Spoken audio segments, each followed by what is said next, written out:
reaction in which heat is released along with the formation of product. So product form ஆகும்போது அது heat energy release பண்ணுச்சு அப்படின்னா அதை exothermic reaction சொல்லுவாங்க.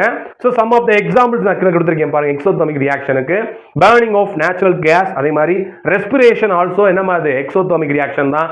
Decomposition of vegetable matters into compost பண்ணுவோம் பாத்தீங்களா?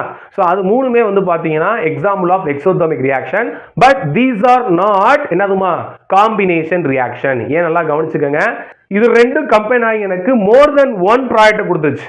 Carbon di oxide வருது, water வருது. நான் சொன்ன மாதிரி காம்பினேஷன் ரியாக்ஷன்னா உங்களுக்கு சிங்கிள் ப்ராடக்ட் வந்தாதான் அது காம்பினேஷன் ரியாக்ஷன். சரிங்களா?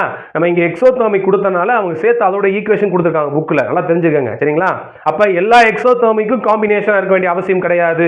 அதுதான் சாரி கொடுத்துருக்கேன். Burning of natural gas, natural கேஸ்ன்றது மீத்தேன். மீத்தேன் பர்ன் ஆகும்போது ஆக்சிஜன் கம்பைன் ஆகும்போது கார்பன் டை ஆக்சைடு, வாட்டர் ரெண்டு சப்ஸ்டன்ஸ் ரெண்டு ப்ராடக்ட் கொடுத்துருச்சு.